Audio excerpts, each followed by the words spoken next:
Before I begin, I'd like to thank ReSAKSS, particularly Tsitsi and Usman, for inviting me and giving me this opportunity to represent ReNAPRI.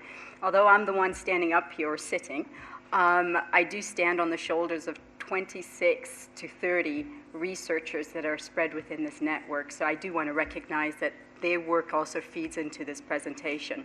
So as the chair mentioned, today I want to talk about the megatrends and the future of African economies. And so to begin, I want to start by talking about Africa. And particularly, let's talk about Africa's past. And to do this, I want to show you the covers of Times magazines in the 1990s, where Time is hailing Africa as a continent that is conflicted with coups, conflict, corruption, and the agony of hunger. So what did we do as a continent? Well, starting in 2000, the United Nations member states established the Millennium Development Goals. Then in 2003, the Comprehensive African Agriculture Development Program was established, and the Maputo Declaration was adopted. In 2006, the Abuja Declaration was adopted, and in 2014, the Malabo Declaration, with the target of doubling agricultural productivity, halving post-harvest losses, and tripling inter-Africa trade by 2025 was adopted. So what was the result of all these policy actions? Well, at the very least, Africa started to get some positive press. Here's the cover of Newsweek in 2010, where it's hailing Africa as the new India. Here's the cover of The Economist, which is hailing the fact that Africa is rising. This is the cover in 2011.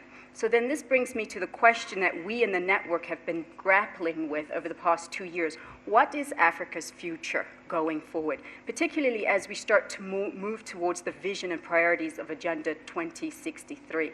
So to try and address this question, we within ReNAPRI have been engaging in what we call a horizon scanning exercise, because we believe in the African proverb that tomorrow belongs to people who prepare for it today. So in this horizon scanning exercise, the objective there for the network was to identify what are the mega trends that are currently shaping the economic, political, and social landscape. And that's what I'm going to talk to you today about. There's 6 mega trends that I will discuss. In our paper, we have 8, and currently as it stands today, we have 9. So this is a work in progress, so bear with us. Once we've identified these mega trends, then our second objective is then to classify these mega trends through discussion with private sector, government policymakers, academics. We want to classify these trends in terms of what is the relative impact of these trends on the African food system, and what is the degree to which the direction or force of these trends can be influenced through policy action. Because ultimately, we want to try and develop strategic foresighting exercises or scenarios where we can paint the picture of what Africa could look like and try and identify what are the steps that we can take today in order to achieve certain futures. So with that in mind, then, what I want to do for the few remaining minutes that I have is just to touch on 6 trends that we've looked at or we've discussed. Trend number 1 is global food and energy prices. As we've all heard mentioned, we know that starting in 2000s, we started to see global commodity prices going up, therefore global food prices were rising, right? Looking at the factors that are underpinning those rise or driving the future of food prices, energy prices, population growth, rising income in BRICS country, slowing productivity in major breadbasket regions of the world, growing scarcity of productive resources on continents such as Asia, and also the rising cost of bringing land under cultivation. These are some factors that are going to underpin what happens to the future of prices, because we all know, starting at about 2011, commodity prices have started to go down. And there's a lot of debate on whether or not they're going to continue to fall, or are they going to go back up. And this then leads me to trend number 2. As we saw in the decade starting in 2000s, global commodity prices were rising, and so we started to see a lot of interest, foreign interest in Africa's arable land. And so trend number 2 is the scramble for Africa's land.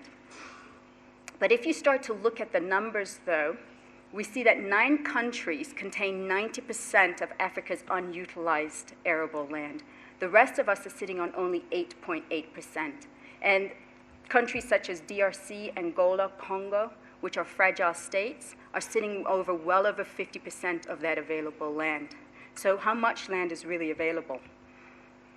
All right, this then leads also to this question, well, who's acquiring this available land? If we start to look at large-scale land acquisitions, and this I'm pulling from work done by the Land Matrix that have been tracking large-scale foreign land acquisitions in Africa, we see that, for example, in 2013, 8 million hectares of land came under contract by large-scale land acquisition or foreign investors. But of that, only 53% were successfully concluded. 30% were failed deals, and 17% by 2013 were still pending. So who really is acquiring this land? Well, we're starting to find that really it's Africans. And by this, I mean medium-scale African farmers. And so if you look in countries like Ghana, Kenya, and Zambia, we see that medium-scale farms, when we're talking about between 5 to 100 hectares, have acquired more land than large-scale foreign investors in those countries. If we look, for example, and we see that their numbers are rising. If we look in Zambia, for instance, we see that between 2001 2012, the number of farmers that fell into the category of 5 to 100 hectares increased by more than 100%. And by 2012, they had 52% of the total cultivated area in Zambia. And who exactly are these farmers? That this is some of the work that we're starting to conduct in collaboration with Michigan State University and the University of Pretoria.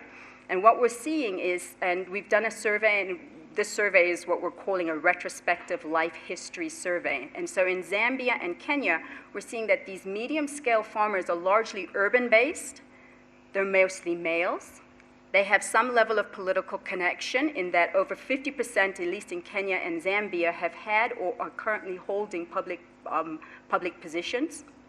Right? Their landholding sizes are well over 50 hectares in size on average, and that their acquisition patterns really started in the 1990s, where over 80% and 50% of them were starting to acquire land in the 1990s. So then what can we anticipate in terms of land, or is the scramble for Africa's arable land going into the future?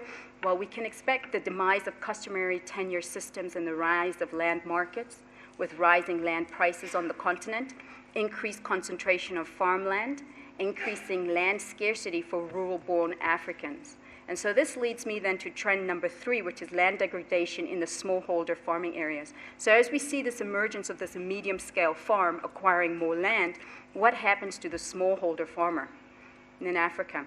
As we see, looking at projections by the UN, where they're projecting that sub-Saharan Africa will be the only region that sees positive growth in rural population. And so with this then starts this vicious cycle. Growing population leading to increasing land pressure and the incentives to intensify. Then we're going to start to see the reducing of the fallows and increased fertilizer use, which could potentially result in deficiencies in SOCs and micronutrients and increasing acidification of the soils, which leads to low crop response rates to nitrogen, and that perpetuates the circle. So this is something that we need to consider. So as rural population is increasing, as smallholders' access to land is diminishing, then we need to start looking at soil management, appropriate soil management for smallholder farmers. And here is a graph that shows variations in farmers' efficiency of fertilizer use in maize, and this is in Zambia. And so we're not seeing the fertilizer response rates that we would expect to see going forward. So this then leads to trend number 4, which is youth bulge and employment. As we all know, and Usman had brought this up yesterday, over 62% of our population is currently under the age of 25 years.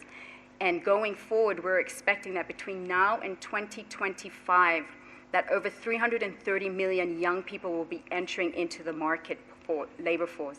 And under the most favorable scenarios, we're expecting that only 200 million of this youth will be engaged in gainful wage employment. So that leaves the question of the remaining 120 million young people. Where will they be employed?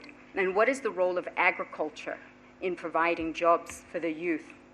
And for us within the network, and I know some people don't necessarily agree with us, for us we feel that over the next 15 to 20 years, most Africans are going to continue to be engaged in primary agriculture. Although we are starting to see some structural changes in labor markets and moving out into other sectors, we still believe that agriculture, primary agriculture, will remain an important sector for employment. And so pulling from the work done, so unlike China, where we see a decrease in the number of people employed in agriculture, we see in countries like Kenya and Ghana, agriculture still remains a primary sector for employment. Although in Ghana, it's important to note that that business trade sector has started to creep up. So what does the future look like? As we said, we do believe that primary agriculture will be an important sector for employment, but also the informal sector, the downstream stages of the processing, can be an important sector for job growth. And then this leads to trend number 5, which is income growth and distribution. As we all know, GDP per capita over the past decade or so has been increasing in Africa. However, for us, the concern is we have rising income, but it's about the distribution. To us, it appears that this distribution may be skewed. Here we're looking at Nigeria and Zambia and the share of total wealth within those countries, going from 1985 to 2010 for Nigeria, 1993 to 2010 in Zambia. And what we see is the top 20% of households in these countries, their share of total wealth has increased between those two periods. So we see rising income, but we're raising questions of what does the distribution of that income really look like? And why is this a concern for us? Well, it comes down to this issue of trade. Because we'll see rising income, say, among the top 20%. We're going to see the income diversification among the top 20%, but where will they be buying their food from? And for us, we see that if you look at this trade map here, this trade graph here, we see that an increase in the total value of high-value products imported into sub-Saharan Africa. But where are we sourcing this from? We're really sourcing it from non-sub-Saharan African countries, where over 80% of the value that we're importing in is coming from outside of the country, outside of the continent. And if you look here, and I'm sorry, these graphs are kind of hard to see, this is not just for high-valued products. We're also seeing that we are net importers in staple cereals like maize, wheat, and rice across the region going forward. And if we look at projections, what does it look like into the future? Well, here we're pulling from the OECD FAO projections, and they're expecting that we as a continent are going to remain net importers of both high-valued products as well as coarse cereal grains. And so just to explain this graph, any commodity below the 45-degree line indicates that we are net importers.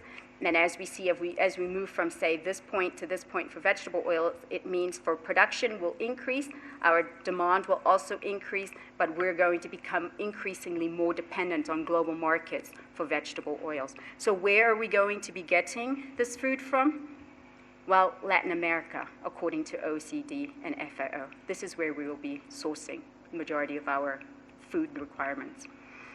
All right, so then this leads then to trend number 6, climate variability. Here, the precise impact of climate change is really hard to predict, but most people agree that we're going to see greater variability and possible declines in productivity. And in terms of agricultural productivity, then, from the developed world, we are pulling from work of Grassini, and where here they're talking about the developed world, 31% of total wheat, rice, and maize production has reached a yield plateau. And so any type of growth we're expecting to see will come from Africa. We're starting from a relatively low yield level, so there's growth potential for grain production on the continent. And so this implies that we as a continent are continuing to be an important source of, for food to meet global demand. And so in terms of our Africa's production potential, well, it can occur either through expansion, but this may potentially be at the cost of the lost remaining ecosystems, and then also intensification. We could see increasing yields rather than expansion of area, but this is going to require minimizing these constraints to the appropriate technology, so for example, water-saving devices. And then this leads to my last point here, though. which farmer is going to get the relevant technology to help navigate the changes in climate change? And so we're seeing evidence of rising mechanization among the medium-scale farmers. So if you look in Ghana, we see positive correlation between area and households owning tractors. So we see that medium-scale farmers have access to the technology, but what about the smallholders? Will they be able to have access to the appropriate technology? That being said, then, this leads to my final question, then. Are these trends that we've discussed inevitable? We don't believe so. We believe that some of these trends can be affected by policymakers. So policymakers can influence the trajectory of these trends. And so with that, then, I would like to thank you for your attention.